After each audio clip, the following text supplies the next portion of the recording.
why did you want to go it alone? I knew that what I was doing was way outside my comfort zone, but I knew I also could do it. Yeah. We have a pioneer within the restaurant industry of the Middle East, Fay Economides. Tell me about opening day. I could not believe how many people came. Oh. We were not prepared for that. What were the challenges you faced? I would wake up at night and have this recurring nightmare that Alex and I are sitting in there and nobody's walking in. It has actually moved me to tears sometimes.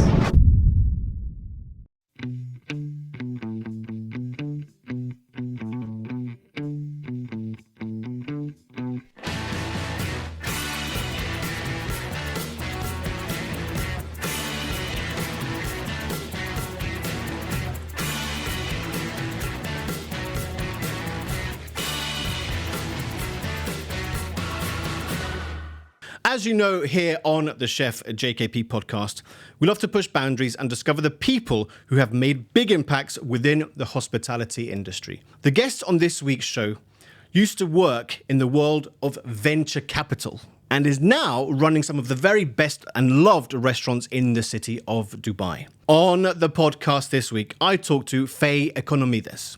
We discuss her journey of growing up in Bahrain to then working in her native Greece to then opening not one, but two concepts at the same time. Fay is incredibly educated, has been in the industry for some time. She has a great way of telling her story, and her passion for hospitality and the people around her brand is incredibly infectious. She is candid, really tells it like it is, and gives some serious insights into what it takes to run a world-class business. A lot to dig into. A lot of fun anecdotes, so make yourself comfortable. Listen out for a story about a certain phone call. Time to rock and roll. Hi, my name is Fay Economides. I'm the Executive Managing Director of M Management Company, co-owner of Mythos and Nola. If you like the podcast, which I know you do, make sure to follow, share, and subscribe. Welcome back to the Chef JKP Podcast. And on the show today, we have a pioneer within the restaurant industry of the Middle East. We have the one and only Executive Managing Director of M Management Company, Fay Economides. Fay, welcome to the show. Thank you for having me. So, first things first, can you tell me all about your childhood food memories? Yeah, I can do that. My childhood food memories were very much shaped by travels. I left Greece at the age of 3, and the first country we lived in was Tunisia. Oh. So the first food memories I have are from Tunis. Wow. We had a little house on the beach, and the 3 standout foods that I still remember to this day very vividly. One of them is a dish which is sort of char-grilled peppers and tomatoes, very ripe, very delicious. Peeled, and then with olive oil and spices. And I remember it was called mashui or something like that. Right. My mom was obsessed with it. So as I was growing up, she continued to make it at home. Oh, that's cool. Yeah. And she evolved it. She made like spaghetti with it as a sauce and things like that. And but it's a very fond family memory. So that was the first really, really incredible food memory. Then in Tunis, there was another thing, I think it was called brick. It's like a crispy, very, very thin, crispy dough with an egg in it, and they deep fry it.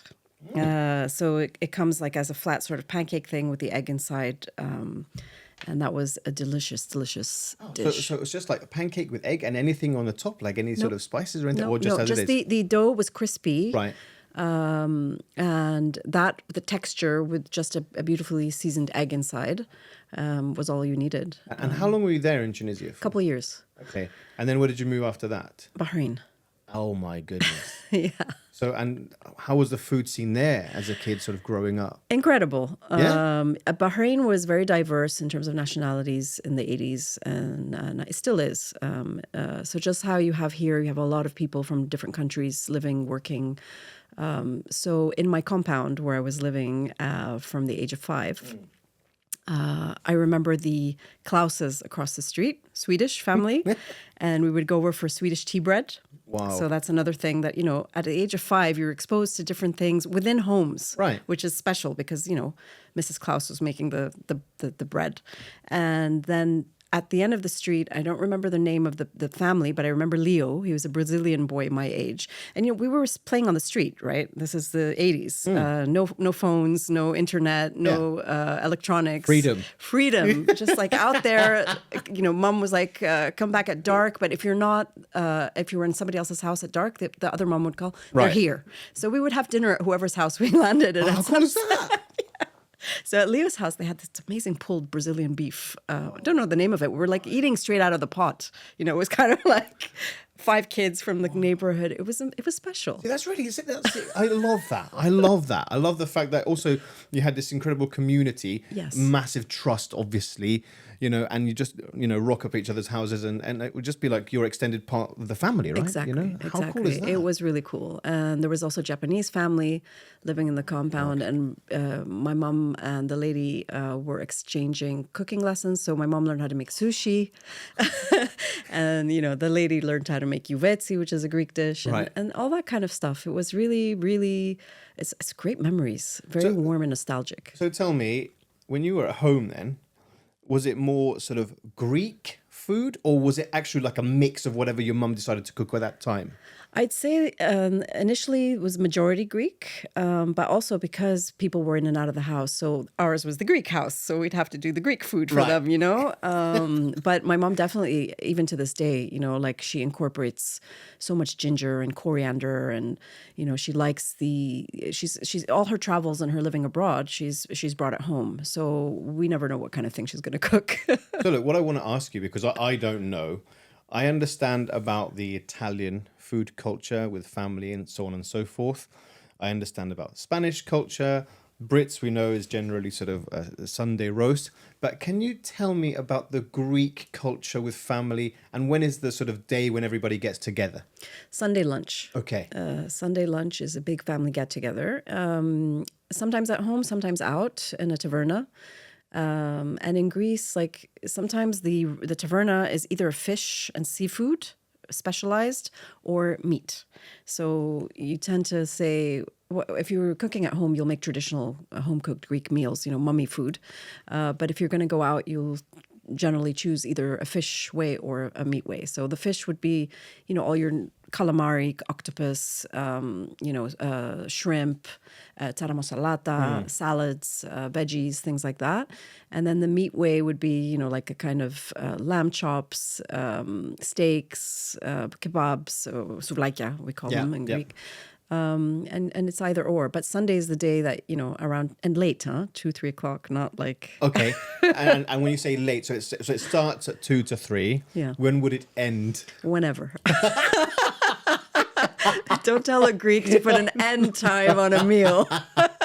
Wow. So basically you have the family around, beautiful sort of spread. Yeah. And it would start with, let's say, sort of the smaller sharing dishes, the vegetable dishes. Yeah, salads, vegetable dishes, maybe some, either in a seafood setting, you would have your like calamari and octopus and things as an appetizer, like smaller dishes. Hot or cold? Both. Okay. Yeah, both. Like octopus salad, for example, is more cold. Right. But your grilled octopus is warm, and the calamari, whether it's grilled or it's fried, it's also warm. We have really great salads in Greece, and we're famous for the Greek salad, but there's a lot of salads. Yeah. And especially in the summer, I don't know if you guys have ever tried horta. So it's the different types of vegetables. Yes, they're like, some of them grow in the wild. And recently I saw one of your podcasts, and Salicornia has become quite big also in Greece, and you can actually buy it in the stores now and make it at home. Right. So there's all that kind of stuff as well, other than the Greek salad. And then what would be the main courses? And by the way, who cooks? Is it everybody? Does everybody bring something, or is it just one person who does all of the cooking? Whoever's house you're in, right? We don't usually do, you bring this, you bring that. Yeah, okay. Somebody's hosting, they're hosting. Oh, yeah. So they're going all out. All out. All Big out. responsibility. And there's always leftovers for a week. And are they taken to other houses or they stay within the house, like those leftovers? No, they stay within the Stay with house. the house. Yeah, Wow. yeah. I just think like I love that though. I love the fact that like if you're hosting, you're hosting. Yeah, you're you know? hosting, But if you're a guest, would you bring something to the family or You bring, it's very common in Greece to bring a sweet. Right. So we have a lot of pastry shops for that reason. When you visit somebody, whether it's for coffee or you don't go empty-handed. Okay. And the most common thing to bring is a dessert or sweet or pastries or something. And from, what sort of sweets? I mean, there's such a big range. I don't know. There's the traditional Greek ones, which is like baklava or galaktoboureko Right. or kataifi or things like that. But also like the French kind of things are popular in Greece as well, like millefeuille, profiterole. Okay. So you'll get all kinds of, pastry shops, the windows decked out, and you're like, what do I choose? You know? Wow, I love that. Yeah. So then look, when you were sort of going into your teenage years, what were the sort of types of foods that you particularly enjoyed? Okay. I mean, in Bahrain, we were always having shawarmas as teenagers. You know, we were out. Not a lot to do in Bahrain when I was a teen. So there were, the little street shops that we would go to, samosas. Right. Manaish with cheese Yeah. and things. So the things that we know as traditional sort of Levant. Sort of super cool street food, right? Yeah. Okay. I mean, if I went back to Greece, people would have no idea what kind of food this is because it's still, Greece was not exposed at the time to a lot of international cuisine. But I also remember my favorite restaurant in Bahrain. It was the first time I was exposed to Japanese cuisine other than the neighborhood. Right. And that was Sato in the Gulf Hotel. It's still there. Cool. It's unchanged, which is Alex and I went back, my brother, business partner, went back in 2017 and we went to Sato and we walked in. It was literally like we were he was like 10 and I was 14 and we're like, how is this even possible in this world that something has remained so unchanged and so beautiful? Wow. And the food, the same as we remember it, it's incredible. So kudos to them. That's extremely rare also. I think that's what your point is amazing, that you still have that restaurant and it is the same. Food was the same? Everything. Oh my Everything, God. even the gong sound, because the gong, when you walk, that feeling, like it's I'm coming 30 home. years later. Yeah, 30 years later. Wow. It was incredible. Oh my God. Yeah, Okay. it was incredible. So that was another teenage sort of, like a fancy night out, Right. family night out. That was our go-to. And then as I got older and older, things started getting introduced, like more international restaurants, from overseas, and hotels were opening. But there was really good Indian food, really good Thai food, but more sort of holes in the walls. Right. Okay. But again, places. I think they're super tasty, no? Fantastic. Really? Yeah. So then after high school, which education path did you go into? Because did you want to go towards hospitality or did you have a completely different path? No, I was very idealistic and I wanted to be a peacekeeper with the UN. Right. That was my dream. Okay. So I went into economics in university just because I had the most incredible human being as a teacher for economics when I was in the 10th grade. And Miss Doherty, if you're watching this, I love you.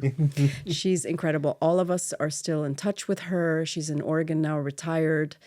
One of the best human beings I've ever met. And she really inspired me in that subject. So economics, I pursued it because she just made it such a incredibly interesting and amazing topic. And that's what I did. And I did my master's in European studies. Right. Sort of an international relations degree, but specifically to Europe. Again, thinking of United Nations, Right. maybe EU, Okay. something in a sort of public So service you were role. really like focused in on that. Yes. Right. Yes. And then kind of reality hits when you graduate, and it's not so easy to enter the realm that you have in your mind necessarily, right? So at some point you're like, okay, well, I have to do something. I can't just sit here. So an opportunity landed in my lap in the banking sector. Right. So I'm like, well, I'll do this for a while. And then I was good at it. So my career kind of progressed. And then I was approached by a venture capital firm. And I'm like, okay, this sounds interesting. Let me let me go with that for a while. I learned a lot. I think it's really important for discipline, for understanding procedures and processes, for understanding how to communicate, how to deal with people. I would recommend anybody out of university to work for a corporate company, a global one, if possible, for 3 years, because it gives you a skill set that you don't get anywhere else. And that can be applied to almost anything. But tell me the challenges you faced in the banking sector, because so you went in straight after your master's degree, not knowing anything about banks. But what were your biggest lessons? Well, the first one, which is kind of unique to me, is that the job was actually in Athens, and I'd never been educated in Athens, so the language was the number one thing that I was like. I mean, I got made fun of a lot, right. But I took it like okay. lightly. I mean, it was fine, yeah, because I would say like things would come out of my mouth, and they'd be like, "What?" Yeah. And my written communication, lots of mistakes. So, there was like, fun, being made fun of in a lighthearted way. The other thing I had to learn I didn't know Excel even. I had to learn like Excel, basic skills. Yeah. But thankfully, the bank I was working in didn't throw me in the deep end. Like I had a good 6-week training, which was very good. And I had sort of a buddy mentor as well, who was with me until I could stand on my own. Sure. I'm very grateful for that because I don't know what would have happened otherwise. No, but I think that's also really important. Yeah. Right. But as you progressed, did you begin to enjoy the job a lot more? I did. Because you obviously still had the UN in your mind, but then you went deeper into the job. Yes, I did. Because you don't know, you're 18, 19, 20, you don't know what you're doing. You don't know what you want. The world kind of makes you pigeon box yourself too early. So I'm glad that my whole life actually I've been open to going with what life brings. It's not like, no, I'm stuck on this. I have to stick to this. Be open. Yeah. And see if it suits you, if you like it, go with it.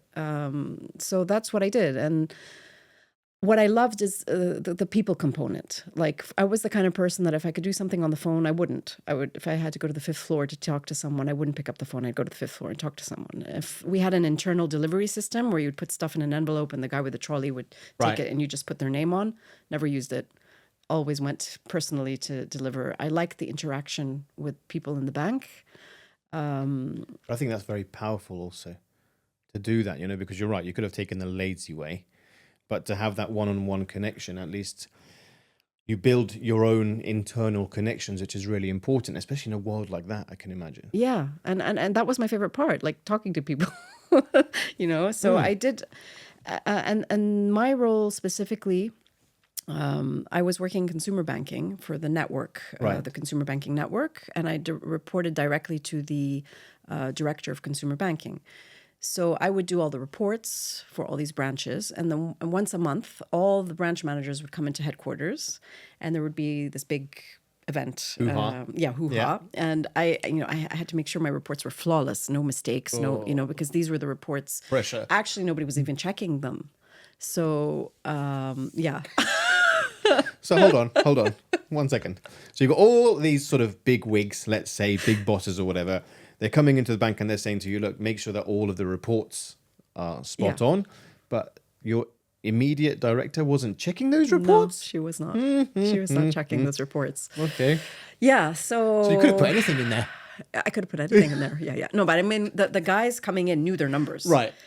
So they would feed me sort of the data. Okay. So it would be obvious, like if the branch of Piraeus, which was like one of the biggest with all the shipping companies and everything, there was a wrong number in my report, Mr. Apostolidis, the branch manager, would have been like, that is a wrong number. So that was sweaty. Oh my God. Okay. Yeah, fair enough. Right. And I would sit in the back and watch this whole thing. So it was very nerve-wracking. That's what I'm saying, that skill set that you get in these kind of environments. You learn to deal with pressure, you learn responsibility, you learn discipline. Like everything had to be out at a specific time on a specific date. There was no way you could not meet that deadline.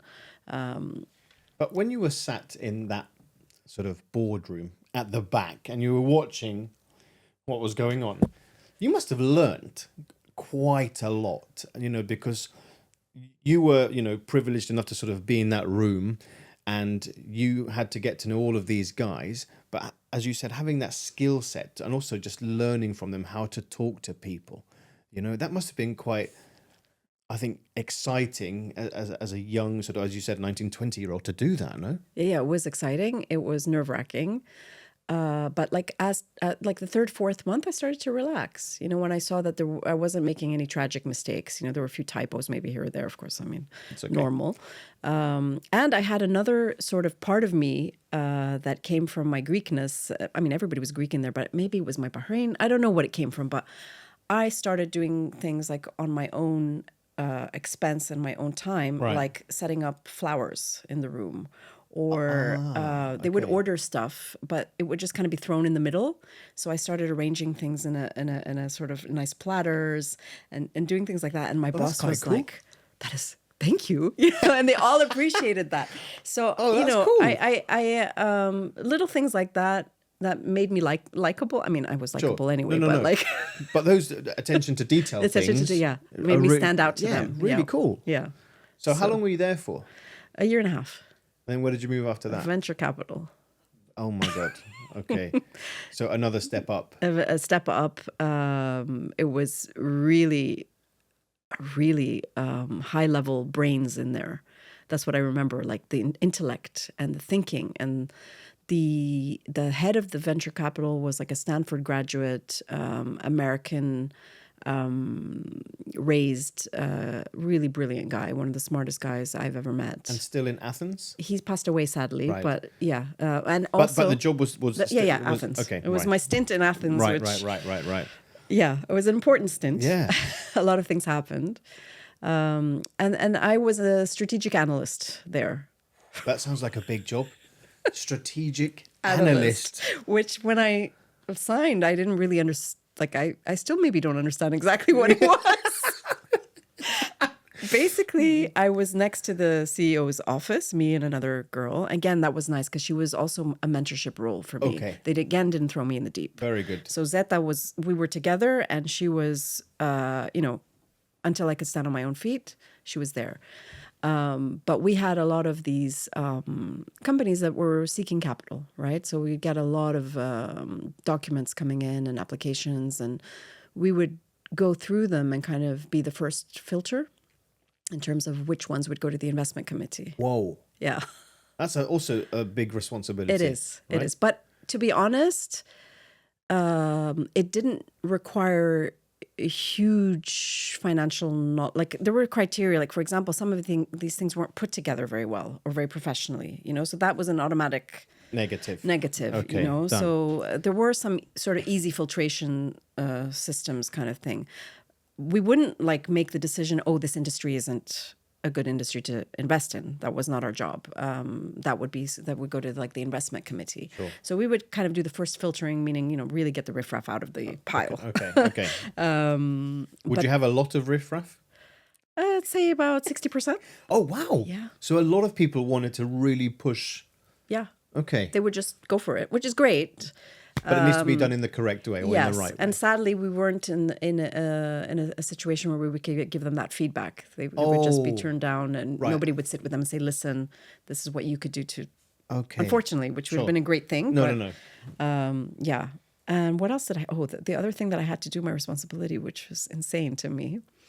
I would write the financial report up. I would get the financials, and I would have to write the reports analyzing the financial in Greek for the board of directors of the bank of which we were a subsidiary. Oh. Is right.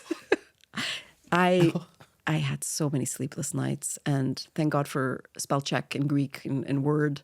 And I mean, I when I left the company, like my colleague and I, we opened the first few that I'd written, and we had a laugh. It was just also another massive responsibility. No, yeah. I mean, I can imagine that being like super high level pressure. It was. So every time the pressure just mounted more and more, and you just had to adapt.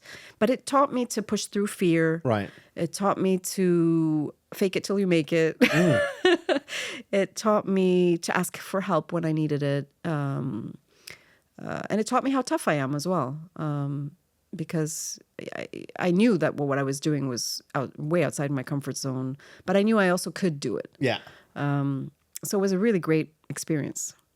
I mean, just trying to think, because nobody also teaches you to be a sort of analyst in the beginning. You know, it's very tricky thing to sort of understand and get through. Yeah. You know, especially again, when you know your background is different, but it obviously made you stand out. I think the nice thing is obviously that the family background that you had, sort of adding those attention to detail things, sort of helped you, you know, to become more likable. Because I think at times those environments can be extremely tough and cold and non-emotion. So I think these sort of things help to sort of break the ice a little bit, right? Yeah, absolutely. But after that, where was your next stint? So the bank decided to close down the venture capital arm. So we became redundant, and I went to PricewaterhouseCoopers. So basically a global giant. All right. And that still was in Athens? Still in Athens. The last post in Athens. Right. PricewaterhouseCoopers. As what this time? Again, an analyst, but Okay. under something called transaction services, which is mergers and acquisitions. Okay. So our job was to do due diligence on companies that were about to be bought over. So basically spying on them. Yes. And again, I was so good at this. They called me the secret weapon because I looked so young. So innocent.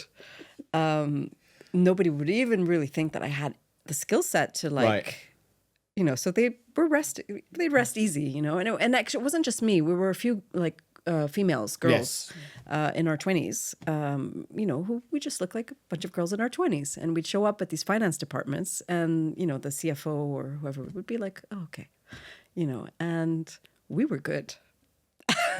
We were very good. Wow. So your job was to dig out the dirt. Yes. And because, you know, I don't know if Pricewaterhouse did this on purpose, sending a bunch of 20-year-old girls to Of course these they did. finance Of course. departments. Strategic. Yeah. Right? And they're like, what do you need here? What do you need here? You know, yeah. and they're like, okay. You know, And obviously you've got these older guys who are just like, yeah, come help, whatever you want. Yeah. And we would come up with these amazing reports, you know, and there was one specific one that I want to mention where I flew solo, and it was a sort of charity project for it was an old people's home in Greece. Mm-hmm. And unfortunately there was a lot of corruption and a lot of problems there. And I, you know, it would go to the finance department and be like, you know, and they wouldn't really pay attention to me much or whatever. So I was able to take pictures of documents on my little Nokia. And that ended up becoming a pretty, you know, it went to the authorities, basically. So my work actually did good in this environment. So I'm really proud of that one. Yeah. No, absolutely. And you should be, you know, Yeah. that's another sort of thing which I also don't agree with in Europe or around the world. I think there's a lot of corruption in that sort of space that needs to be dealt with. You know, Yeah. you're there to look after people, essentially. You know, Yeah. you're a service, and it's really important. Yeah. But you shouldn't take advantage of people. So I think that's great. True. And I was very happy that Pricewaterhouse took on that project without being paid fees, and so it was a good experience. And what was your biggest learning from working with those giants? From a personal perspective, Yeah. the grit. Like there were nights where I slept in the office. You had to have a change of clothes and keep going like for the next day productively. It was just when you had a project that you had to deliver, nothing mattered. That sounds like a chef, Yeah. by the way. Yeah. Yeah. When you just like work in the 20-hour days. Nonstop. Wow. I haven't ever had to do that to that extent. I mean, I've worked hard. I've worked many, you know. Yeah, of course.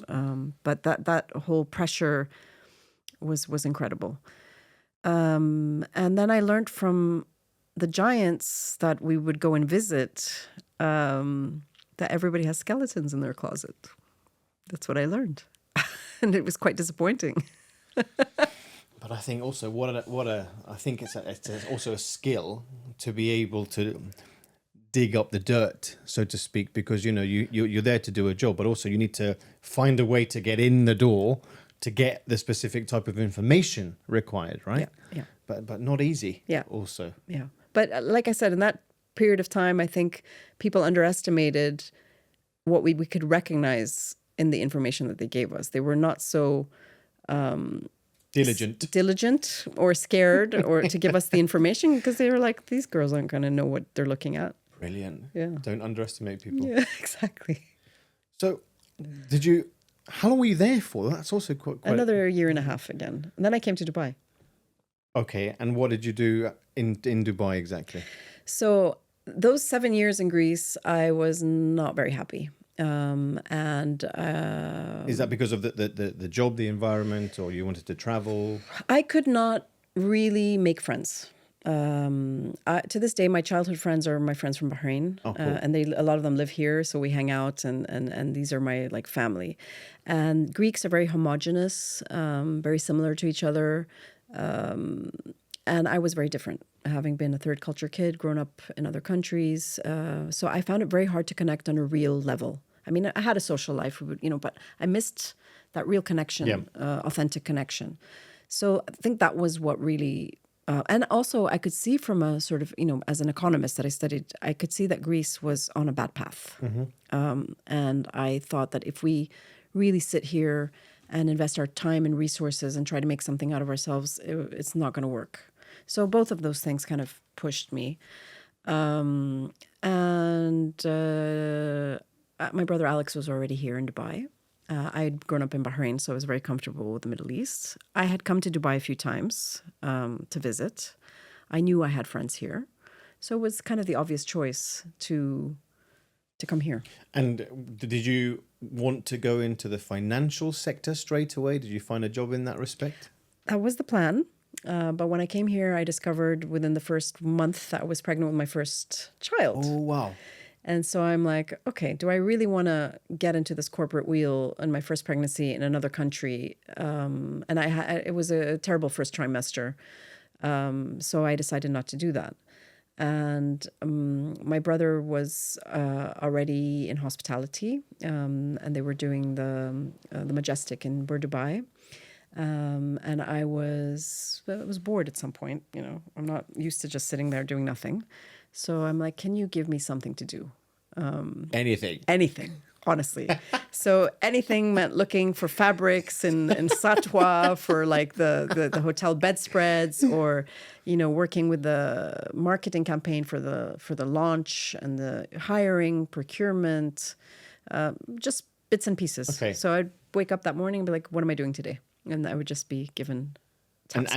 And you were pregnant, and so still helping or doing whatever you needed to do. Yes. And if I had a bad day that I couldn't, I'd just be like, sorry, guys, I'm off today. Okay, cool. So I had that great flexibility right. To do as much as I could, and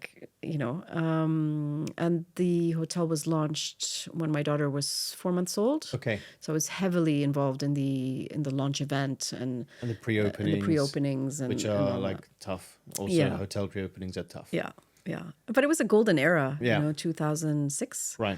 It was great. It was a great experience. It was fun. First time working with my brother. Right. And how was that, by the way?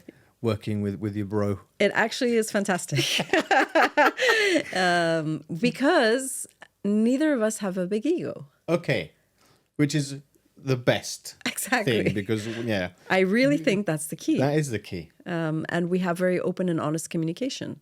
So, and from those days, because I was starting my family and we decided between us that when we are not aligned, he's going to be the final decision maker. Right. Okay. So that also helps in setting... For the business. Yes. Basically. For the business. Right.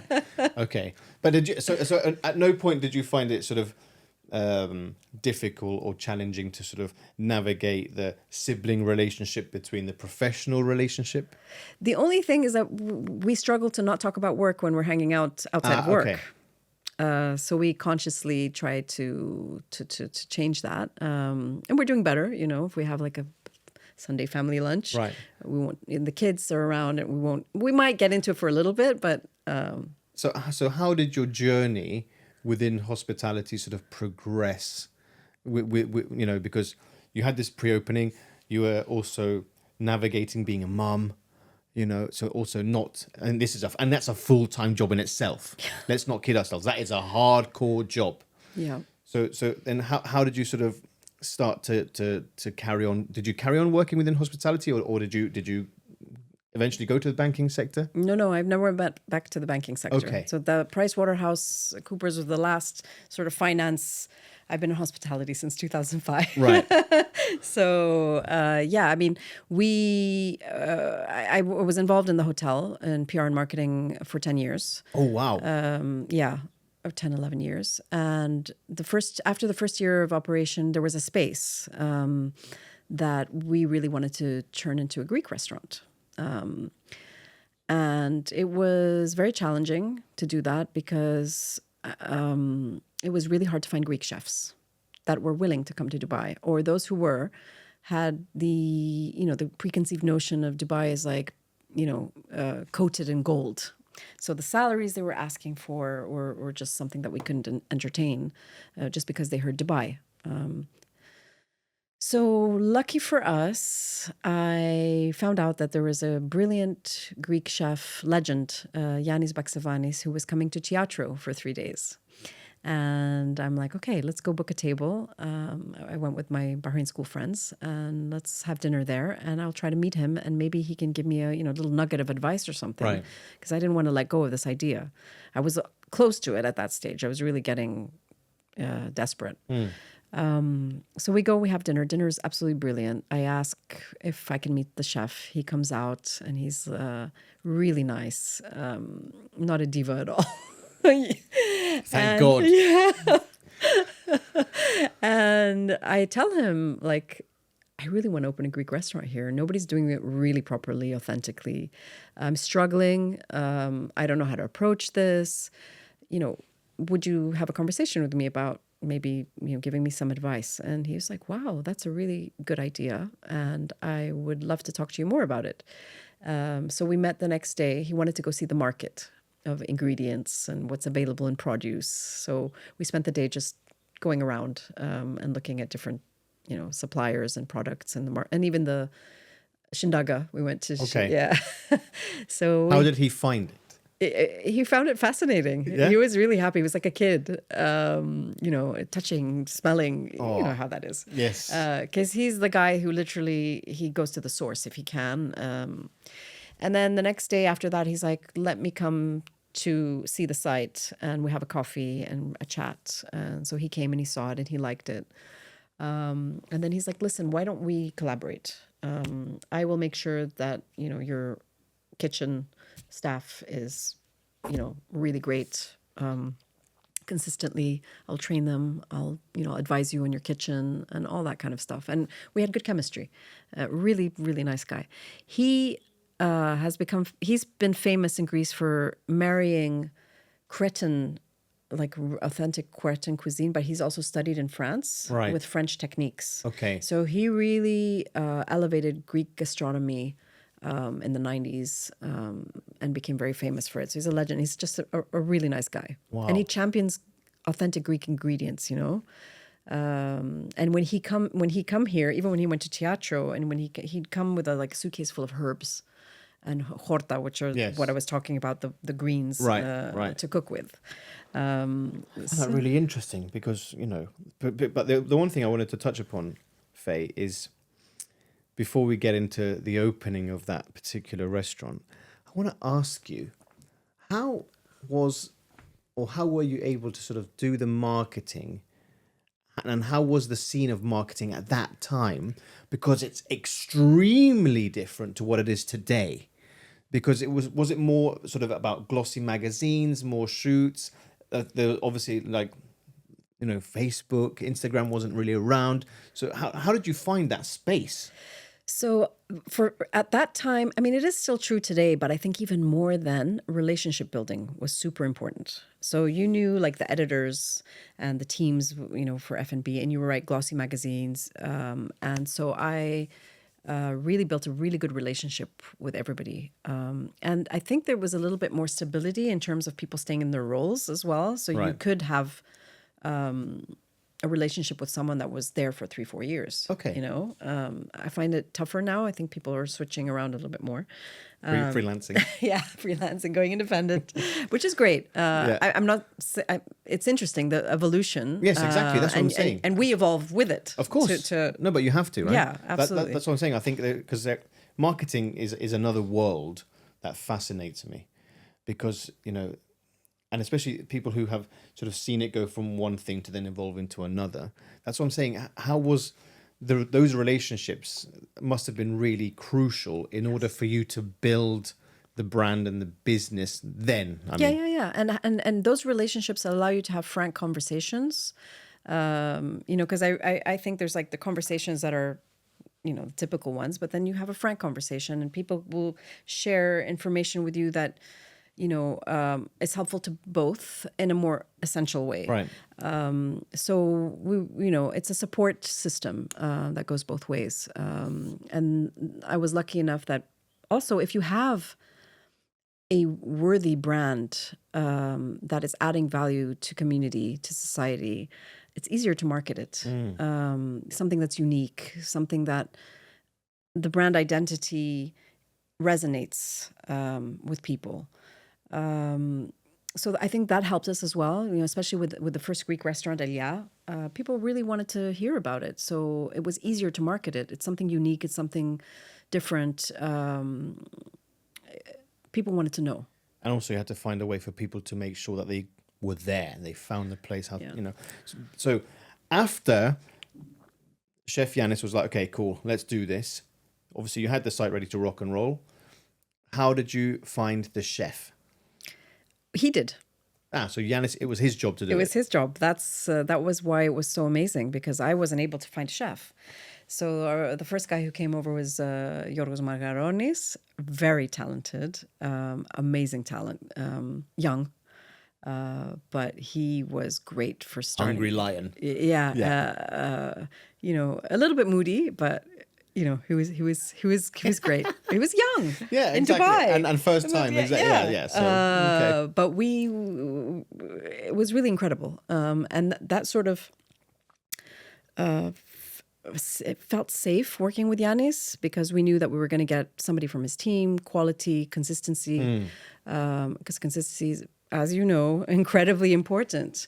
So his guys, he's like a mentor to them, and he's really kind, and he really passes on his skills and his knowledge, and they really he's kind of like a brand in and of himself. Like somebody's from his graduating from the Baxivanis team.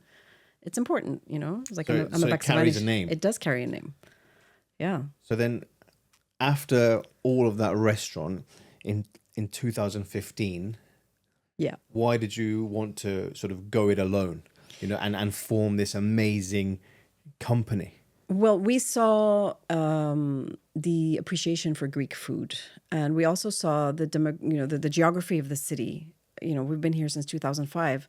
When I came here, there was no Mall of the Emirates, there was no JBR, there was no, a lot of these things came up while I've been here. Right. So we saw that the other side of town, Marina, JLT, all these areas are up and coming. And we were looking for a site for a while. So 2015 was after searching quite for some time. But, rents in the city at the time were scary. Yeah. So we were not ready to commit to something that was beyond our means or that we didn't feel very confident in. And when those JLT sites came in, it just like that instinct, and especially Alex, he was like, he found it. He was very, very sure. So we thought that a Greek restaurant on this side of town was something that the community needed. Authentic, consistent. And the pillar was always to be value for money, sort of traditional, authentic, comfortable, those kind of things. So let me set the scene, because what I really want to understand is how the birth of beautiful Mythos and the beautiful Nola were born, was it initially 2 restaurants? Or how It was how one was space. that? It was one space. It was one space. So we had a lot of, workshopping and brainstorming. Do we make this one big Greek nightclub? Right. And do this plate smashing? And then we're cringe. No. What are you talking about, Faye? Everybody loves it. I mean, when you go to Greece, the Greeks don't do that. So Right. we wanted to bring authentic Greek, Got you. yeah, authenticity about the food, about, the shared cuisine and give that experience. Okay, so you found one space. You then made the decision to split it into two sites. Right.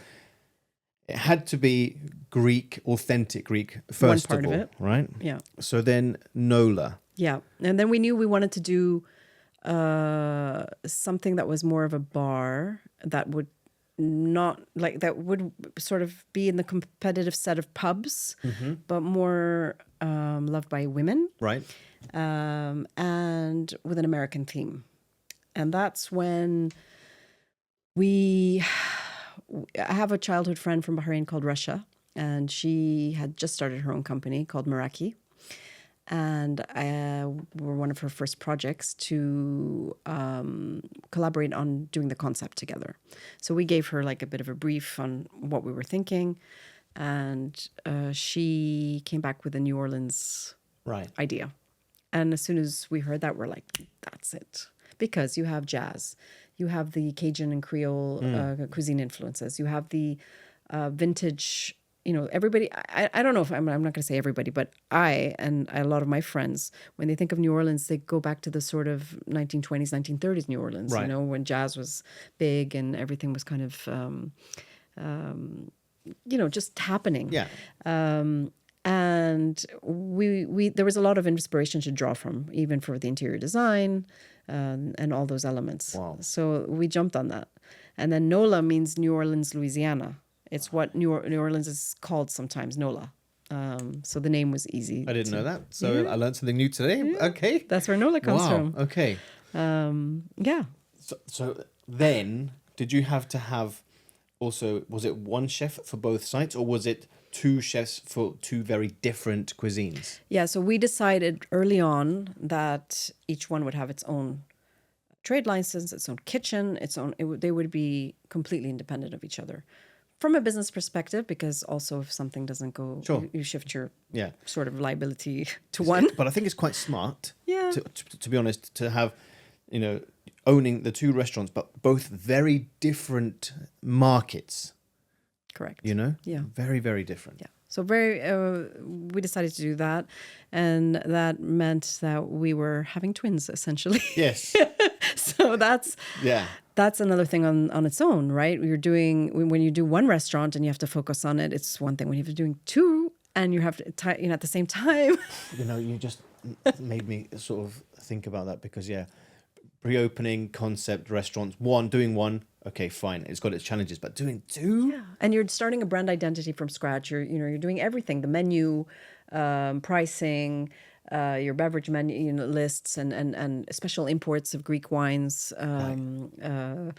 uniforms. So you're contending with a monumental task, really. Yeah. It was very, and again, like we'll talk about this down the line, but City Walk was the same. So again, twins. Yeah. So I told Alex, why are we always having twins? It's too much for me. So then tell me, once you nailed the concepts, everything was ready, you had the chefs, right? Tell me about opening day. Okay, Mythos opening day, I wasn't here. Right. I had a personal situation. Alex was here. Okay. But it was fairly smooth. So that was managed well? Yes. Straightforward. Did you have the sort of friends and family thing beforehand? We did. And we kept that going for a while. So you do 2-3 days of like full on family friends, but then also in the first month, we'd invite people, over the course of So it was nice soft launch. Yes, a nice soft launch. Okay. Yeah. And also we didn't have the license in the beginning. Okay. So, that gave the team a little bit of time, until the license came. So they focused on the food, they focused on the service. And then Nola? Nola was a few months later, a couple of months later, just because we would not open it without the license. It doesn't make any sense. So actually, we had a fully, ready restaurant, and we're waiting for the license. But I think that's a blessing. Yeah. Because if it was both at the same time, I think it would have been like... Yeah. You're right. On, You're right. Even though, having said that, I think Nola opening night took us all by surprise. I could not believe how many people came. Oh. We were not prepared for that. To be honest, it was full on.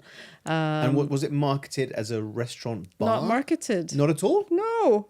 So the JLT crowd, I don't know. the buzz. Yeah. And the boards outside, there was hoarding. So hoarding, did it say sort of bar? Yeah, Nola bar, right. yeah, and of course all the Mythos people who were, when we had a community from Elia, we had people kind of even from within the restaurant. When's Nola opening?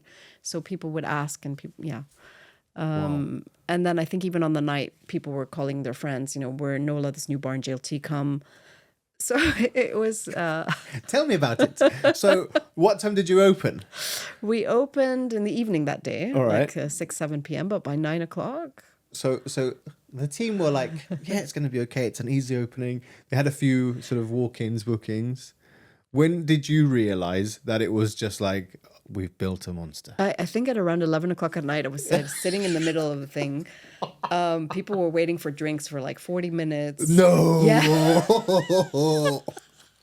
And some of them were my friends. So, my friend Christina was like, Fay, it's been 40 minutes, my drink. I'm like, I know. Yeah. And I'm running around. Stay till 2 a.m. It's fine. And I'm like, I promise it's going to be better tomorrow. So, yeah, it was a bit of a bumpy first night. But, we were honest about it. And we would, tell people, we didn't expect so many people. I think we started kind of not letting as many people in for a while until we got rolling. So we decided what capacity we wanted to be at. When did you realize you needed to have security on the door to sort of slowly trickle people in? It wasn't, security on the door wasn't so much for trickling people. Like, I think it was more, it wasn't to control entry. It was more customers who really wanted to get in and wouldn't take no for an answer. Our staff felt a little bit more comfortable having a presence that would protect them. That's important. Yeah. Yeah. And so whatever, let's say, security presence we have in Nola, we like to keep it subtle. So usually it's nobody's there in the front at the moment, but there are people who sometimes, are not on their best behavior. So that helps. Are they Brits? All kinds of nationalities, to be honest. Okay. Nola's blessed to have not only across so many different nationalities, so many different age groups. I get that comment a lot. You've got, the younger and the, older generation. It's really mixed. But we want everybody to feel safe. Yes. Including our team. Yeah, of course. And 100%. everybody who goes there. And I think that's some feedback that we've gotten, that we feel, and women feel safe. What I think is really amazing also is that, so I remember the first time I went to Mythos and the first time I went to Nola. So the first time I went to Mythos, a lot of people were talking about it. And so me and my wife were like, okay, let's go. It should be really nice. So for people who have not had the opportunity to go to, so you go to the hotel, you go down into the basement. Yes. Right? And it's very sort of unassuming, which is also nice. So you go through the little sort of corridor, and on one side you're sort of hearing a lot of music, and the next you sort of go into this beautiful taverna. So when you go into Mythos, what I really loved, it's very cozy, warm, beautiful atmosphere. Not only that, the food, extremely reasonably priced, but then when the food comes, it like punches you in the face with flavor. Wow, that's big coming from you. No, but genuinely for me. And the thing is that you can't get enough of it. So it's a beautiful setting, very romantic, and genuinely it's one of our favorites, like no joke. Then on the other hand, the first time I went to Nola, I think for some reason, so I was working, we were living in the marina, and I was working at the yacht club back then when it was the yacht club, Yes, and it I wasn't remember. the Vida. And we went back there and they were like, okay, yeah, come. It's good. It's going to be, I think it was a Thursday night. And again, unassuming. I was like, yeah, it's fine. We went, I think, 8:00 and we walked in and it was a party. You know, it was loud. It was brash. This amazing bar in the middle. And you're like, what? You know, all the senses are like, what? You know, and the team, the bar guys were amazing. They really know how to work the bar. And they were just like, shh, shh, shh, shh. Food was tasty, you know. So and I was just like, "What? Where am I?" And at no point, I mean, did I think it was two like one owner. I thought it was two, you know. But the atmosphere is super different in both, but they're right next door. Yeah, you know. So to build these two brands. It's like magic to me. Yeah, they're very different. Yeah. But I mean, that was the idea. I mean, the Greek one was a no-brainer for us. You know, we are Greek and a much easier project, of course. I mean, Nola is a beast. And we had no idea about New Orleans cuisine. And we, you know. Oh, yeah, because you had obviously, you know, being from Greece, then you had Elia before. Yeah. So you knew what people liked. Yeah. So on and so forth. So the menu and everything and was not so challenging to do or source the ingredients but Nola, the whole thing was just, it was really, it was a beast to execute. And did you find that sort of, so during lunch, I would say, Nola was non-existent, or did you still have a sort of crowd, not a crowd, but people frequenting for a lunch? Yeah, I mean, there? Nola's a big venue. If it was a smaller size, you would feel more that people are frequenting for lunch. But we do have a good lunch crowd. Yeah. Some days more than others, of course. Like Friday, very strong lunch. Yeah, of course. And they stay on. Yeah, and they stay on. And the weekend as well. My favorite is actually going to Nola for a Sunday for lunch. It's really, whether it's in the winter, because we have the garden in the back, and on a Sunday in the winter, it's absolutely so relaxing. But in those early days, sort of before pre-opening, what were the challenges you faced in that area? Personally, it was fear. I would wake up at night and have this recurring nightmare that Alex and I are sitting in there and we're looking at the door and nobody's walking in. Oh, yeah. So, because, you know, you're putting in everything. Yeah. And although, you know, I know it's a fear in the middle of the night. And when I'd wake up, it would be like, no, this is fine. But it's just that subconscious, what if? No, but I think you know, you're not alone there. I think a lot of chefs and restaurateurs who are going into that space, you know, when you're opening your, you know, that sort of thing, it's a lot of pressure. Yeah. So there's always that the voice back there going, what if this all tanks? What if it's a mistake? What if you're, you know, because you're doing the best you can. You believe in yourself. You believe in your instincts. You know you've got a good product, you know, but nobody knew where we were. Yeah. You know, that, like you said, the unassuming, and I remember because we were wanting the entrance to be from the park, Right. but that was not allowed, so we had to go through the hotel, so the lift and down. Right. So I remember when that decision came in, I was like, okay, how am I going to get people from this elevator to the venues in a way that's not expensive, that's intuitive, fun. Right. And it's a lot of planning. It is, yeah, but that literally happened in a night because we were like, we got the license to open, but we're not allowed to open from there, which we knew that was a possibility. That's why we had built the corridor. Right. We knew, but we were kind of thinking, oh, this is just our backup plan. But the backup plan became plan A, the plan. Right. So then it was like, I went into the lift and came down. I'm like, okay, I need to guide people. So I remember going to the kids' school, and they had these footsteps to the gym and footsteps to the library. So I'm like, let's just do that. So we made the footsteps, one with Nola and Mythos. So that, and in the beginning it was straight out of the lift. Right. So because you just had to make it obvious, fun. I think that's amazing. You know, like because it reminds you of school. Yeah. So yeah, why wouldn't you? Yeah, that's I was just trying to think, and that came to me. Like I remember the footsteps from school, the blue footsteps to the gym, and the red footsteps to the library, and I'm like, footsteps. Okay. And then of course we did the sort of because this corridor was bland, so we did a bit of art, and we did the letters that guide you. Yeah. But isn't it amazing what when you put on the spot how your brain just solution. Yeah. And that became a thing. I don't know how many times people have videoed this corridor. And recently, Alex and I have had many discussions about, because we don't really need it anymore. We can, now we've been here for like almost 10 years and it's no longer such a prerequisite. But after talking to so many people, they were like, please don't touch it. Don't touch it. So, yeah. Gotta listen to the people.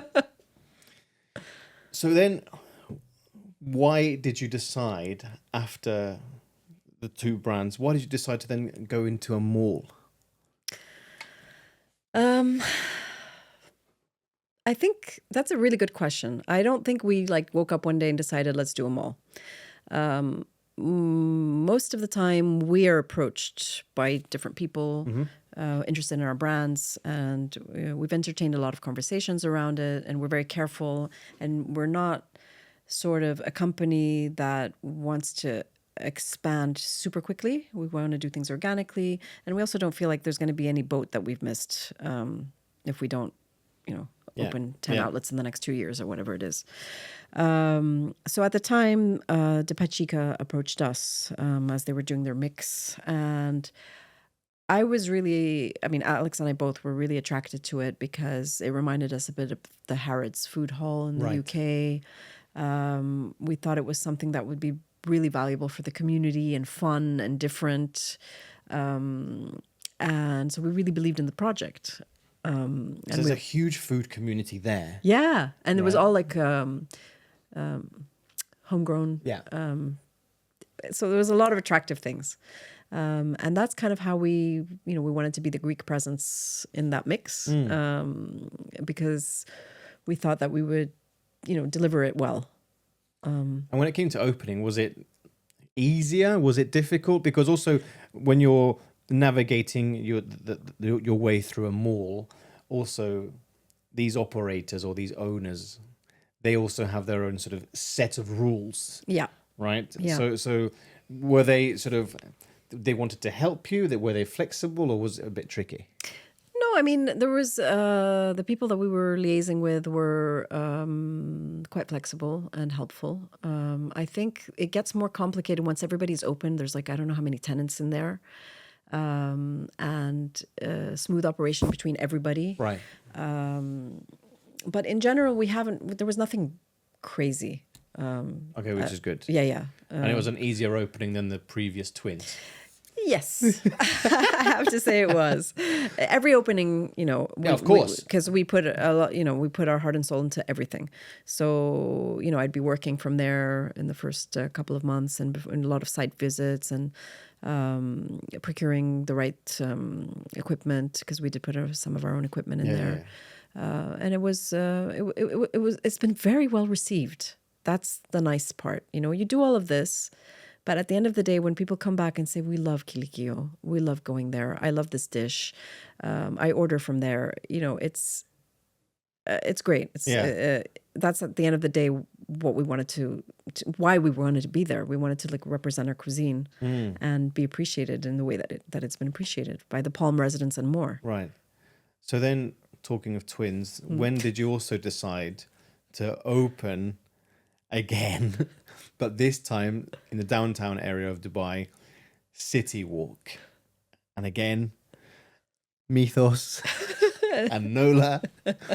When was that decision sort of, were you approached, or were you like, I think we should do something in that sort of area, or when were you planning to perhaps open another branch? Yeah, I mean, it was in the back of our minds what we were going to do. We were, just prior to the pandemic, we had really tried to pursue doing a hotel project in Greece. Right. Oh, wow. And we spent a lot of personal time, resources, energy, and that's big. and it could have happened. It could have happened because we found the most incredible piece of land. We had spoken to a lot of hotel operators that were keen to work with us on this project in terms of operating. There's a lot of great incentives in the Greek government for doing these kind of greenfield projects in certain areas of Greece. And it was really on a roll. Problem is that a lot of landowners in Greece are sort of older generation in rural areas. They don't understand contracts. They don't understand how any of this works. Right. And it's very, very hard to deal with them to get the deal over the line to purchase the real estate. So after a few attempts, and then COVID hit, of course, we kind of said, you know what, do we do this all over? Because we'd done this. This was the third time that we'd come close. And then the landowner, either there was a problem with the title deeds or there was a court case with the neighbors or, Oh my God. and you don't need that. Yeah. So that's how we kind of reshifted back to Dubai and F&B.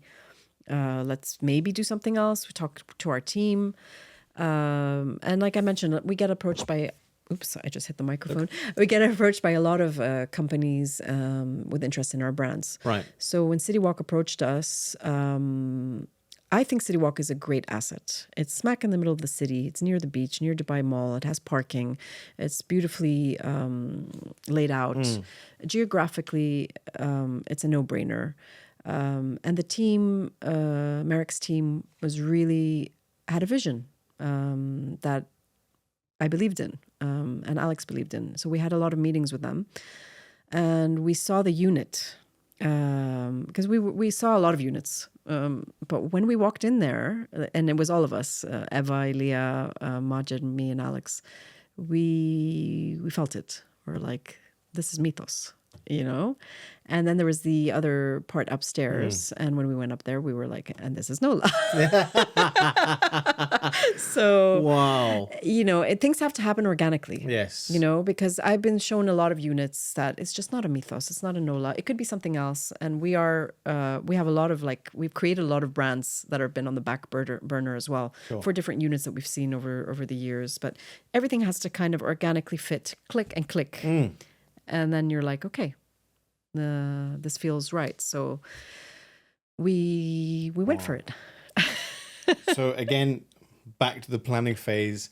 But I'm just thinking, if I was to put myself in your shoes for a second, is it easier this time around? Is it harder because you sort of want to have the same DNA as the original Mythos, but you have to upgrade it to the area?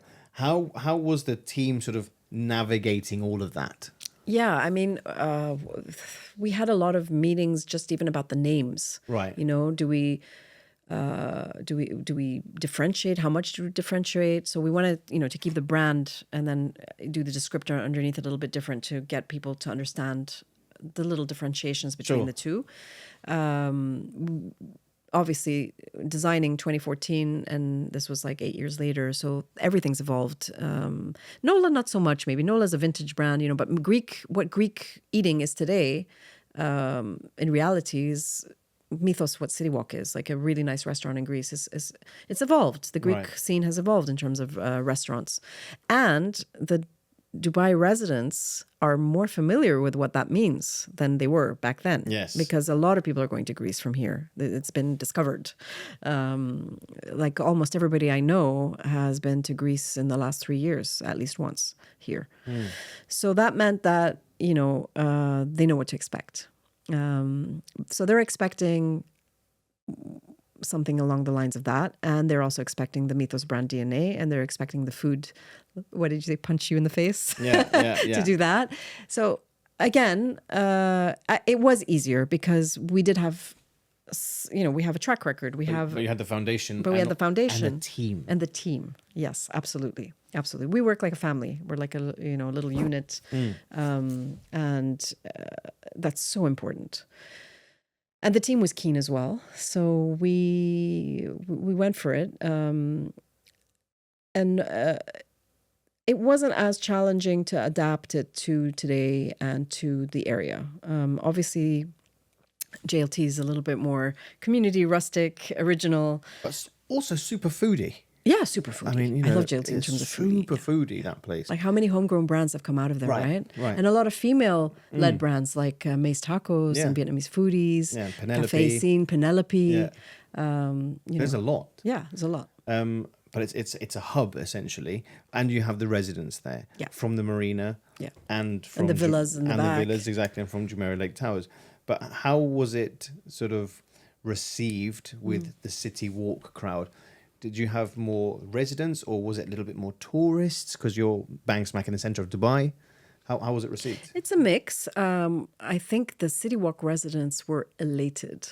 Like they were, yes, Mythos and Nola are here, and we get that a lot. So, which is great. I mean, that's what you're doing it for. You know, to see somebody so happy to have your brand in their neighborhood is just incredible. Right.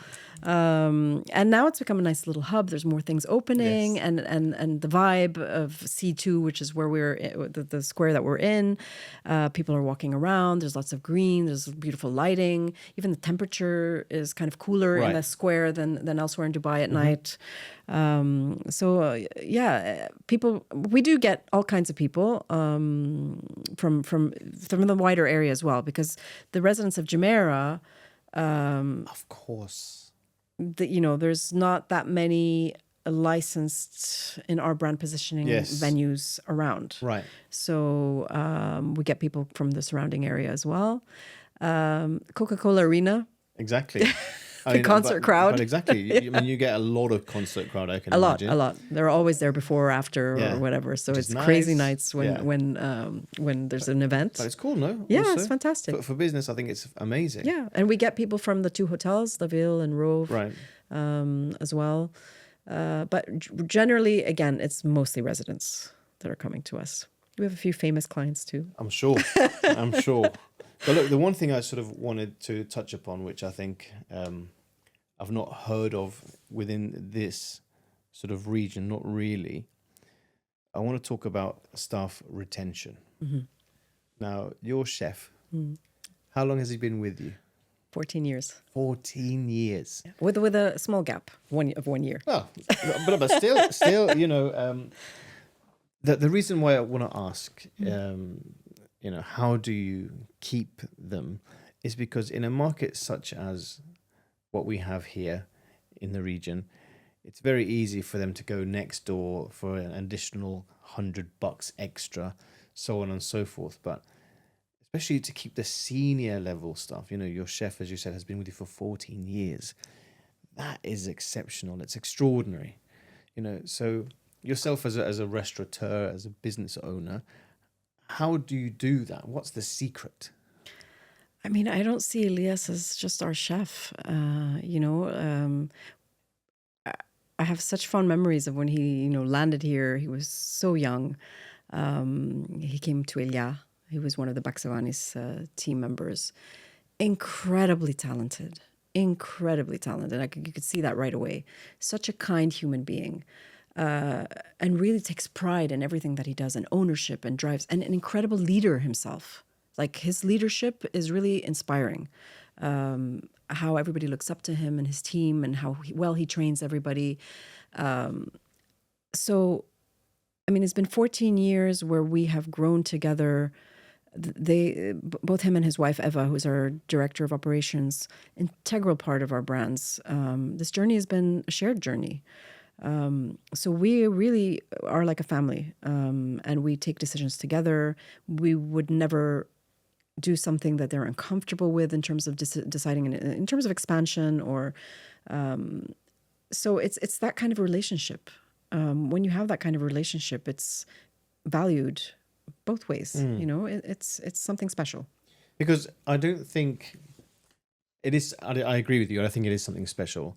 I think it's very rare nowadays to have that sort of relationship where you have the chef and the owner become family, because I think the classical sort of thing that pops into people's minds is if you look at the film Chef, and in that sort of there's one scene where basically the owner is saying, "This is my menu. This is what you will do.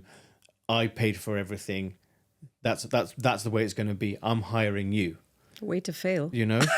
But I think that's and I agree with you. In this day and age, you have to bring the entire team on the journey with you, and if you make them feel like a family, and if you make them feel that they can come to you at any point, whatever it is, that's really important, and that's key. Absolutely. You know? And honestly, like owners or anybody who's at the top of anything, we don't know everything. We have to know that we don't know everything. And we have to know that the people who are on our team, they say teamwork makes the dream work. Everybody has their area of expertise. Everybody's got their talents. Everybody's got their skill set. Again, it also helps that when I'm talking about us five, no egos.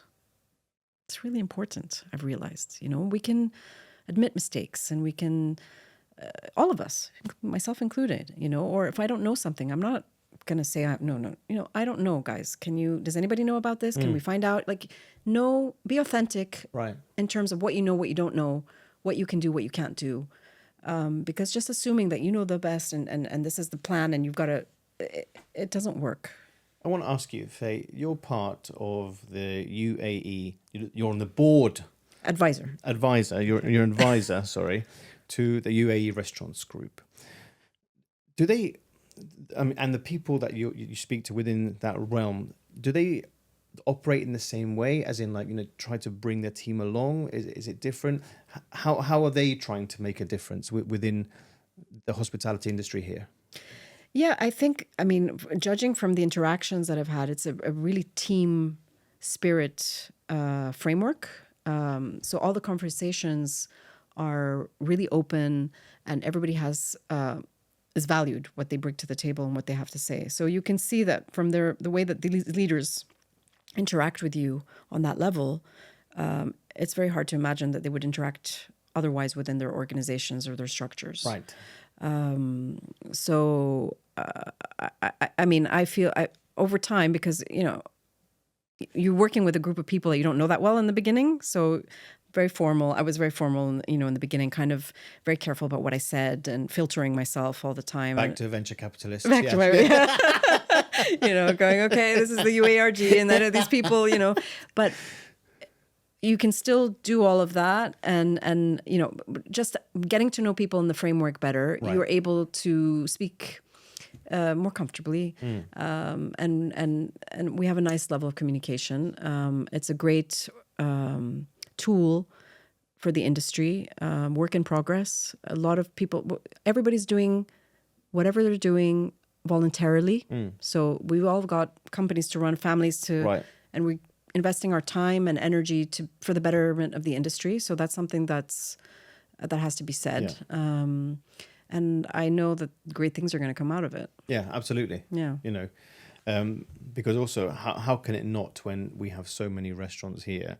But I think it's also phenomenal that a senior leadership group, putting things forward, working with the government. It's very, very special and very important for this market to keep thriving. Yeah, absolutely. And it's great that the Dubai Chamber of Commerce has, embraced all of this. It's a great initiative. But within sort of the realm of hospitality now, from your time within hospitality here, what has been the biggest challenges? Is it sort of staff retention? Has it been, making sure that the right people are in place? Is it suppliers? What has been the biggest challenge so far? Honestly, I'm going to use the word consistency with everything that goes under it. Right. Because to have consistency, it's all of that. It's the suppliers that, sometimes your supply chain, we've seen supply chain disruptions a lot. Yes. Across food and beverage. Right. It's it's not, yes, of course, your top tier management is important, but that middle level management is the trickiest. Okay. There's people that have grown with you, because we do that a lot. We don't like to hire on top of people. We grow within the company. And I'd say that 95% of the time, that's what's happening with us. So once they reach that middle management tier and they're very solid, How do they go forward? They might leave Right, at that point, right? right. Because then there's a bit bottlenecked in terms of development, right? Yes. There's only so many people that you can promote at the same time, or so that becomes a bit of a challenge to maintain consistency and keep that level of people within your organization. Okay. So that takes a lot of effort. I think we do well in it, but it's an area that we focus on. Sure. Like we know that this is a thing that we have to look at. And then just the random things that pop up every day. You know, oh no, this, Right. oh no, that, it's just something that, whether it's a maintenance issue or whether it's something didn't get delivered or whether it's something with a team member or, those ad hoc issues that pop up on a daily basis. But for you, because I think you are a people person, you really are a people person. It must be quite wonderful to have these beautiful venues and teams. So when you sort of come in, on a Friday night or a Saturday night unexpectedly, as I do, as you do, is it quite nice to sort of look back and go, wow, I've done something right here. We've done something right for the customers, something for the guests, and also for the country. It has actually moved me to tears sometimes, really. I did not really foresee in 2015 what the appreciation and the impact Mythos and Nola would have. Right. Within the first year, we were really surprised, happy. But yeah, when I sometimes see my team in sync, I see customers, it's an amazing feeling. It just to have given people a product, a place, a community. Right. You know how many people have gotten married who have met in Nola? No. Love it. A lot. That's so cool. A lot. To the point that I'm thinking with our guys, like, we should find all these people and do a little story about it. Like so many people say, we met in Nola, or we did, our first date and now we're married, and so many.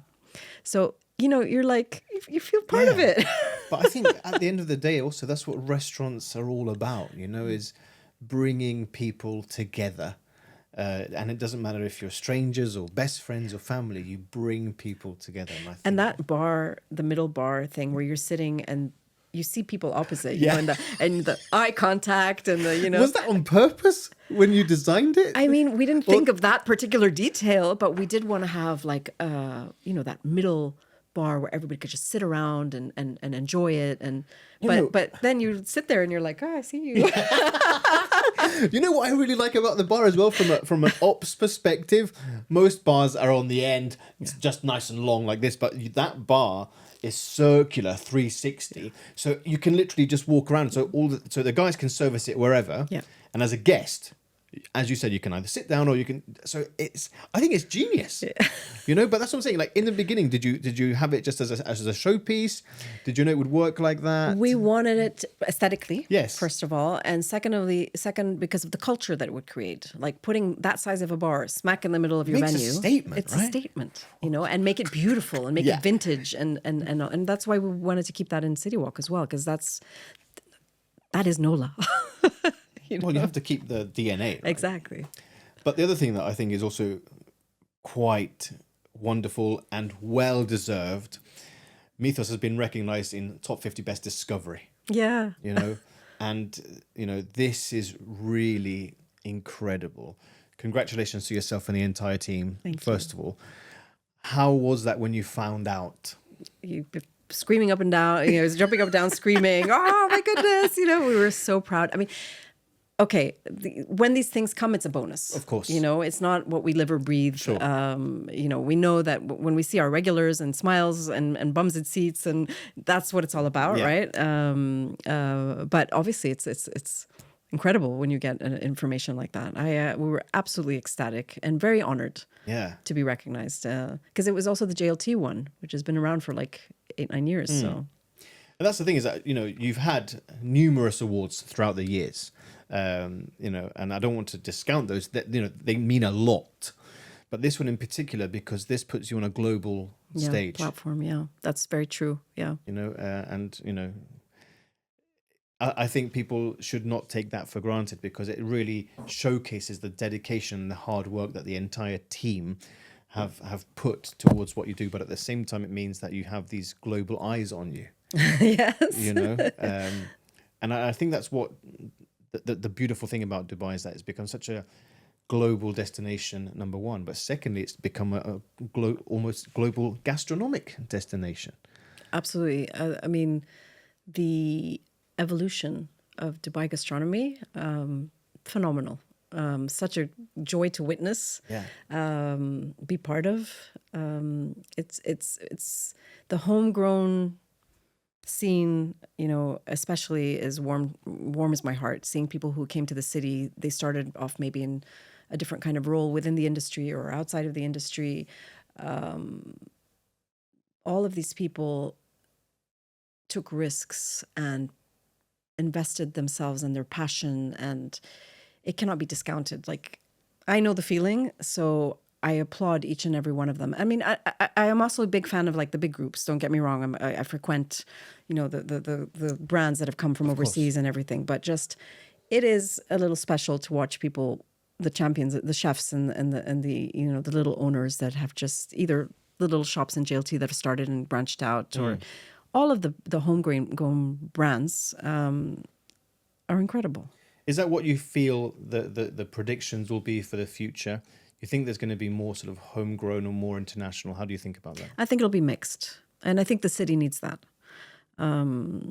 It shouldn't be one or the other. But as a resident, I really appreciate knowing the faces behind the brands, if that makes sense. And I think that the city knows them, like people have come to know me and Alex or Stasha or the Orfali brothers or Himanshu or, Panchali or all the operators, or, even the little ones, little operators. There's names, Pitfire, Michelle, all the local heroes. They're big, and they are local heroes. Rafe, yes. the list is endless. I apologize to anybody I didn't mention.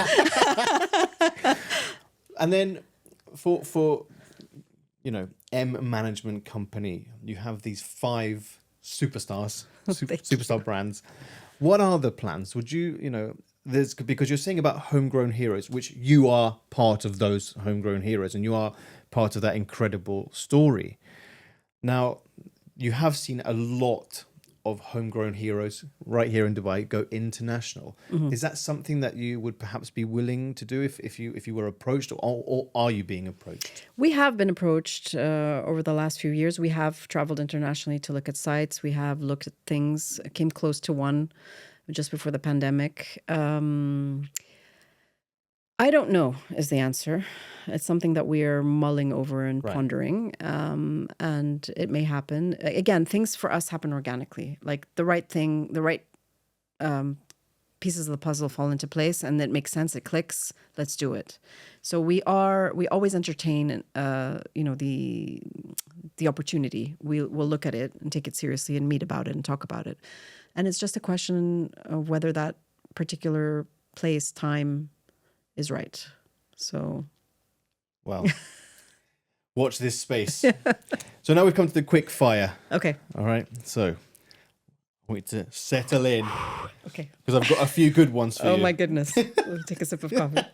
So now normally I ask this to chefs, this specific question, but I'm going to ask you. Okay. What's your favorite ingredient? My favorite ingredient. It's a silly one. Tell me. It's oregano. That's not silly. Do you know what? Without oregano, you can't make a good pizza, in my opinion. For me, you can't make a lot of Mediterranean cuisine, But yeah, I do dump oregano on my pizza, but oregano is and just to let you know, it's the first ever time we've had oregano on the show.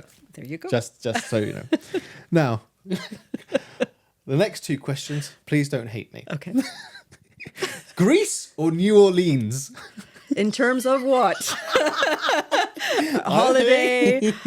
I mean, First of all, I have never been to New Orleans. Okay. By the way. But it's going to be a destination that I'm sure you'll want to I go want to go. Alex went to do his to the recce trip for Nola. Cool. Okay. So, but I don't know. My kids were really young. I don't remember what happened, and I didn't go. All right. But I have to say Greece. Okay, of course. This is your questions.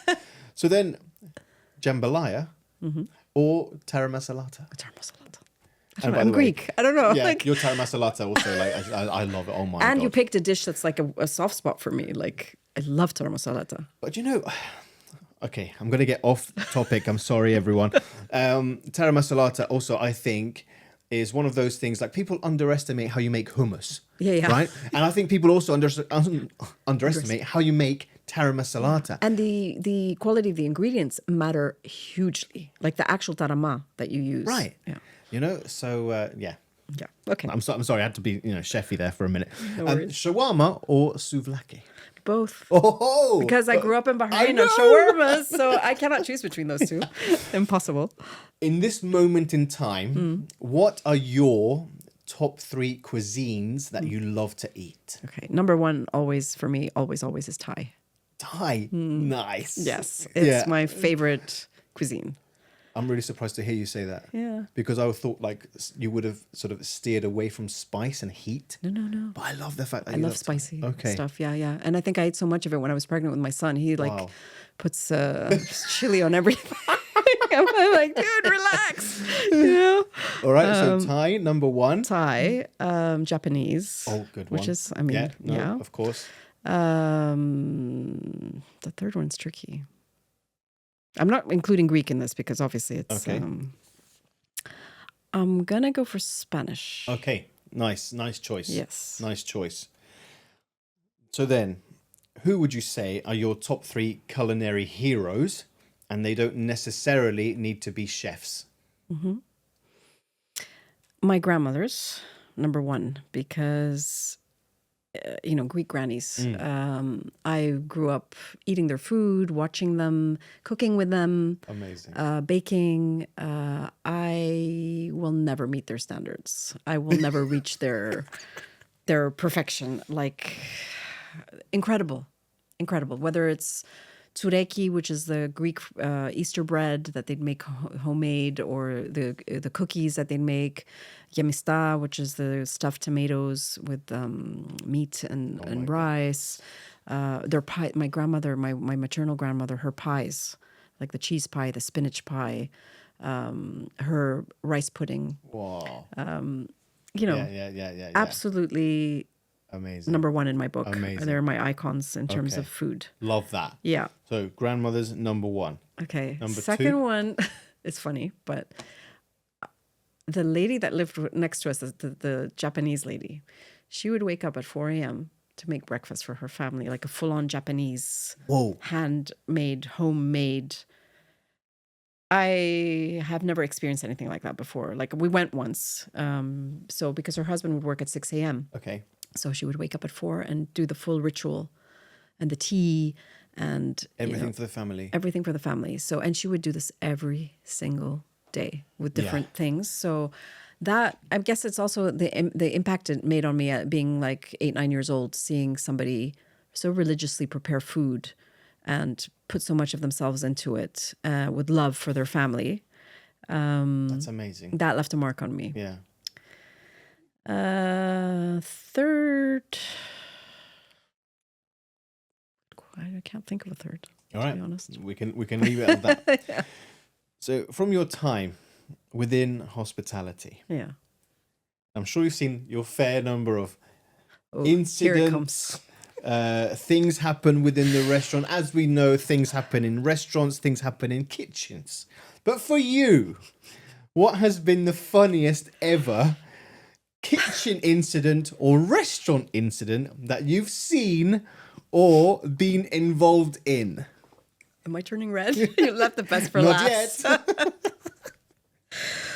Okay, I'm going to say it. I was in India with a bunch of us who went from Dubai to try India. And we were in the courtyard of the manor house sitting, having some drinks in the evening. And I get a voice note from Eva. And I'm just a little bit on the side, but there's people around me, and I play the voice note out loud. I think everybody just kind of stopped. She's like, "Hi, good evening. I don't really know how to tell you this, but somebody did a poo in the restaurant."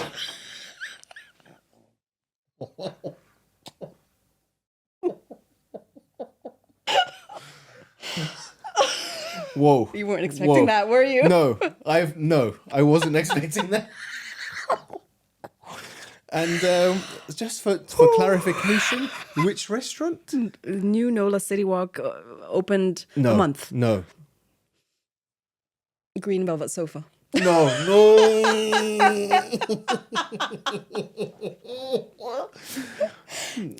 Yeah. I mean, how do you deal with that? They escorted the person out and just, I mean, cleaned up and removed everything and reupholstered. Yes, well, I was going to say, did you get a new one? I mean... Indeed. Right. I mean... Yeah, you can tell why we struggled to Again, it's a first on the show. So... Yeah, all that little group that was with me knows this incident. Oh, my God. Sometimes they joke. Yes. I think, yeah. That was it. that took me by surprise, and I've heard a lot on here, so.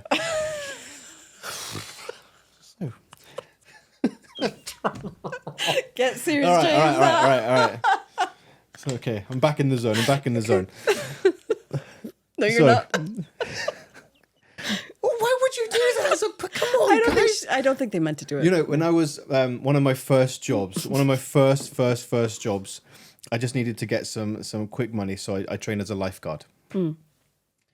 And because I had 3 jobs as a teenager, because I just wanted to work hard. And the lady who was training us, we had to do 3 days induction, and she referred to the general public as Joe Public. Okay. And she would also always say to us, never underestimate Joe Public. They're dirty, they're disgusting, and case in point, So, yeah. All right. Regarding your company, M Management Company, we have a lot of young chefs, young restaurateurs, people who are not even in hospitality. What advice would you give to those people who are wanting to open a restaurant? That it takes a really wide skill set, more than just knowing how to cook. If it's a chef, you may be brilliant at what you do, but it takes business acumen. It takes people skills. It takes patience, that sometimes things will not go according to your plan. And a surprising amount of people struggle with that, by the way, when things don't go the way that they planned. Yeah. They get very demotivated. But when you start out on a project, you have to assume that's going to be the case. Like, you start out and things are not going to go the way you plan. So be prepared to pivot, get creative, persist. Don't deviate from your vision just because there's an obstacle in the way. Right. Solve it, figure it out, ask for help, and have enough money in the bank to ride out the first few months, because you don't know how it's going to go. So that's, again, part of the business perspective. But if you feel that you can tick some of these boxes, do it. Love that. What advice would you give to 16-year-old Fay? Don't take yourself so seriously. 16-year-old Fay was studying and working hard and thinking about the future. And I had fun as well, but too serious. Can't take it imagine easy. that. Yeah. I was really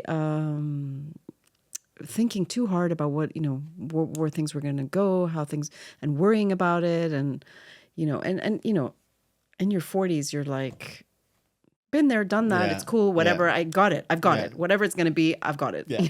I can manage it. So I would tell my 16-year-old self to chill out. Nice. For if anybody wanted to get hold of you through social media, how can they do that? LinkedIn is the best way. Okay.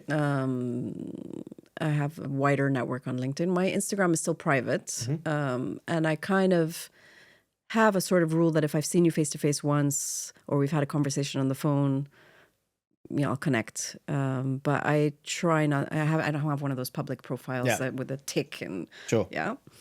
So yeah, LinkedIn I think is the best way. Right. So what I'll do is I'll put all of those in the show notes and the links also to all of the social media to the restaurants as well. Amazing. So then everybody can find you. Yeah. Well, look, Faye, I wanted to sort of recap what we've discussed because it's been really extensive and amazing. From your childhood food memories in, at home to then Tunisia to then Bahrain, I think is wow. The types of food growing up, I think is really amazing. Also having that neighborhood community. Like, again, I don't think we have enough of that. Yeah. And I push everyone to sort of travel extensively, even within their neighborhood, and just to get to know people their neighbors. Yeah, talk to them, say hi, knock on their door. Exactly, and then, then of course, into your educational path, venture capital,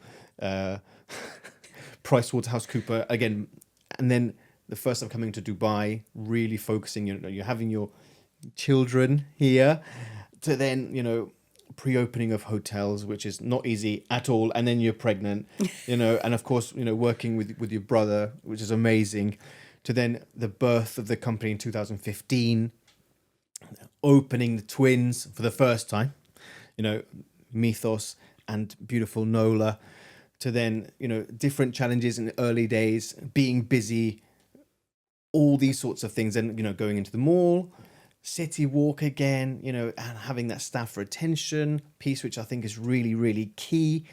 Biggest lessons. Then, of course, 50 Best Discovery, which is phenomenal. Loving the quick fire.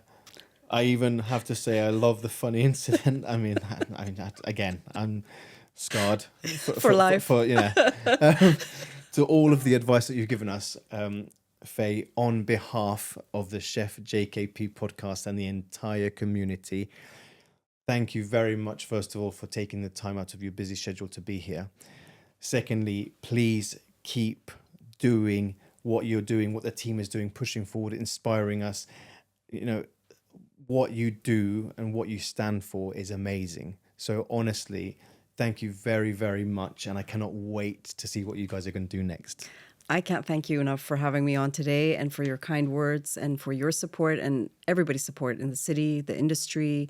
I love being in Dubai. I love everything that we're all doing here. I love the community that we're in. And it's just been a great pleasure talking to you. You made it so easy.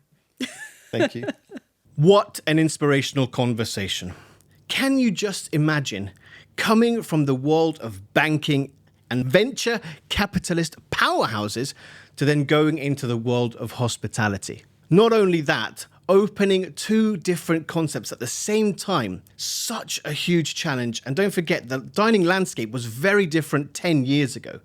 But now, these two brands are celebrated.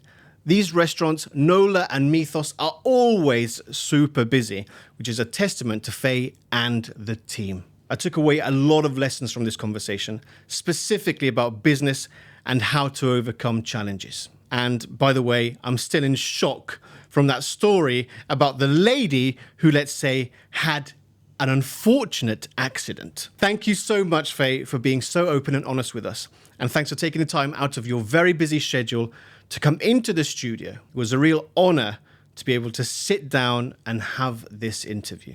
It's conversations like this that can really open our minds and think about the entire ecosystem of hospitality. Doesn't matter if you're a chef, waitress, not even in the industry, you would have been able to learn something incredibly amazing today. If you want to see more of what Faye is doing, I'll place all of the details in the show notes. Don't forget that you can now watch us on YouTube. And if you haven't already, make sure to follow, share, and subscribe. I would just like to ask a small favor. If you like the show or think someone you know could learn a few lessons from the guests and the conversations we have, please share it so that we can reach as many people as possible. And who knows, perhaps these episodes can inspire someone to take action and be the very best at what they do. Finally, a big fat thanks and muchas gracias to you for staying on and listening or watching the entire show. And yes, you are a legend. Until next time, food is memories.